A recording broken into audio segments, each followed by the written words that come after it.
Hi there everybody, and today's quick video is all about steering. It's aimed at someone or some people who are just starting out on their driving lessons, who have never had a driving lesson or have had their first lesson or two and steering is a problem for them. Watch the video, hopefully it'll give you a few tips, a few little pointers in the right direction. If it does, fantastic. Let's get driving.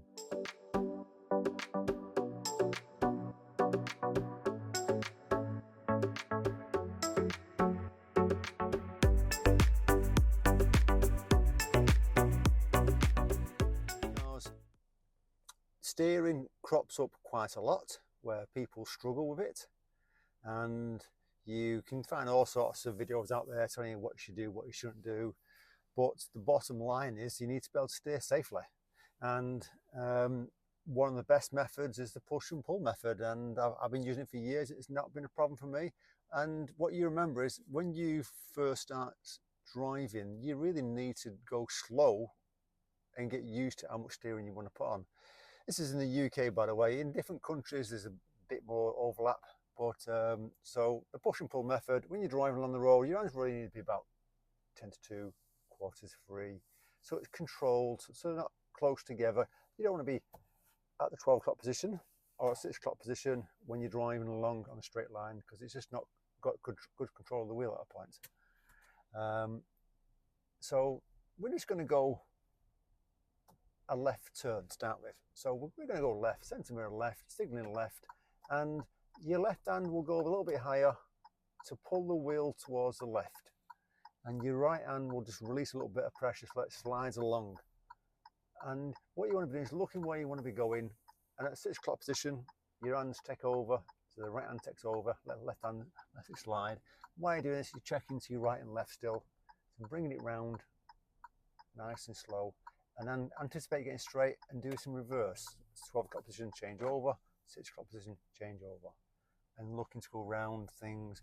And another little tip for you would be, with the steering, do things a second or two earlier than you think you need to when you first start out, because I've come across lots of people that say you're turning very late, and it's because they think when they turn the wheel the car's going to turn straight away, but your thinking time is that couple of seconds.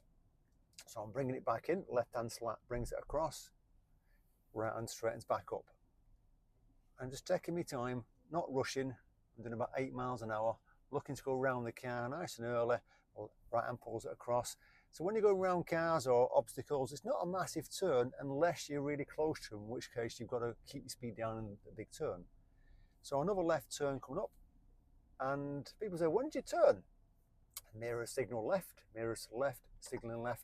So when the curb starts to follow that curb round to the bend in front of your car, you start to follow it. Left hand pulls it down, right hand lifts it up, and look where the curb is, look where the front of the car is going. Anticipate getting straight to start steering off to get straight, because if you don't, you're going to overturn into the curb, or if you're going to take off too soon, you're going to go to the right onto oncoming cars. So left turn again, centre mirror left, signalling, and I'm only doing this in first gear because this is basically if your first few lessons you struggle with steering. So I'm looking where the road goes, bringing it down with the left hand, right hand takes over, lifts it up, and then as it gets nearly straight, I start to take it off in reverse to get myself straight. And if we use an example of you suddenly have to give way to someone, so pretend there's a car coming towards me and I've got to suddenly slow down and pull behind the car. Now, in an ideal world, you want to be this sort of distance, which is about 1.5 to 2 car lengths away. But sometimes in a busy road, a busy street, you might have to suddenly stop a little bit quicker because someone's coming around the corner quicker. So to get around a problem like this, it's easier. You keep your clutch just at the low part of the biting point, so you pull off slowly, and your right hand brings you across to your right, checking your right mirror, nice big turn to bring it across, and then start straightening back up to bring it back before you release the clutch off. Then go left here, centre mirror left, bringing it down with the left hand, lifting it up with the right hand, and then going back into reverse. Right hand brings it down, left hand takes over 6 o'clock position, brings it back up. And as you get more confident with how much to put on, because that's the bit you're going to have to get used to, is how much steering you put on. because at first, if you're not used to it, you're going to put practically nothing on, and you're going to start doing this. You're going to think, oh, this is enough, because when I watch me PlayStation games, that'll do, like that. It's not turning, so you've got to turn the wheel to bring it round and anticipate getting straight, because if you don't, you're going to overturn into the curb and damage your wheels. And whenever you go past parked cars, give yourself a door's width if you can, or a meter. So if the cars are close, you go a little bit wider and bring yourself into what's called weaving in between cars. And all the time you're looking up the road, plotting your route that you want. If you're looking down at the bonnet, you're going to be doing this all the time. So we're just going to go a slightly different way. We're going to go right, centre mirror right. Now, because I can't see at the junction, I'm going to slow down and stop for a second. Pop it into first gear, check that it's still okay. A little bit of power, a little bit of clutch, going slow. Now, remember, the right hand's going to lead this time. It's going to pull down to the bottom, the left hand takes over. And as it comes round, anticipate to get yourself straight.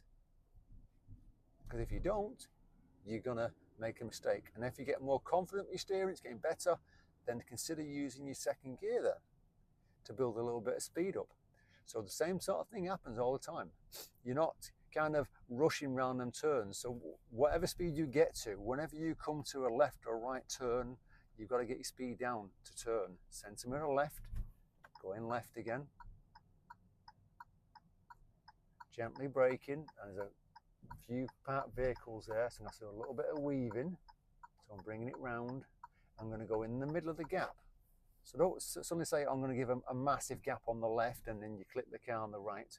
You've got to go in the middle of the gap. If you watch me there, I'm not doing massive turns because it doesn't need much. It's just little baby turns to keep myself adjusted. Now, if you find yourself wandering when you're driving, it's because you're not looking where the road's going. You're letting the car wander. So you've got to do little adjustments. You know, if you ever watch people driving when they've been in for a while, the steering doesn't stand still. It's just little adjustments, but you don't even recognize they're doing it because there's little adjustments all the time. As the car gets straight, you're doing little adjustments. Now we're going to do a right turn at the Crossroads, centre mirror, right, slowing myself down in a few seconds. And because I can't see, I'm going to be stopping again. So I'm covering the brake, lowering the clutch, stopping at the line, and brake on. It's a little mini hill, pop it in first gear. A little bit of power, a little bit of bite, checking. Right hand's going to lead because I'm going to go right. Put my signal back on because I forgot then, see? And brake off, hold the clutch still, and look where I want to go. Don't go completely across the road, otherwise you'll be on the pavement. And as it's come round, anticipate to get straight. Don't let the car straighten up and then straighten your wheels up because you're going to overturn. So you do things a second or two earlier. A little right turn coming up here, centre mirror right. Just get myself back to my lane and then bringing it round. Right hand's doing the leading. Straightening myself back up. Taking my time, not rushing. And this is the thing, you don't need to rush these things. I'm going down the middle. I'm looking at the road all the time. See where the road's going. Bends to the left because the right's a dead end, no through road. So I'm looking past the bend, but I'm adjusting my steering. So this is based off your first few lessons, what you want to be doing. Now, as you get more comfortable with your steering, there's going to be a little bit more going on with your hands. You know, people say, would you fail your driving test if you don't do push and pull? Well, no. What you're going to fail for, if it's to do with steering, it's because you're either going too wide on the turns, you're not keeping yourself in your lane, you're not controlling the speed, you're crossing your hands but you're losing control of the wheel. It's okay crossing your hands a little bit, but remember, the push and pull method is what you're going to be using the first few lessons to get you used to your steering, to get you used to what you should be doing. Because if you don't, you're going to come unstuck. I'm just going to bring it round the corner here. So we're just leading it round, bringing it into this little space here, start straightening myself up, and start to get straight, straighten the wheels up. So it's just the basics on steering. Remember, slowly does it. Take your time, anticipate what you're going to be doing with your steering, do things a second or two earlier than you think. Don't let the car overturn, don't let the car underturn. Good luck on the driving lessons. I hope this has helped you. If it has, great.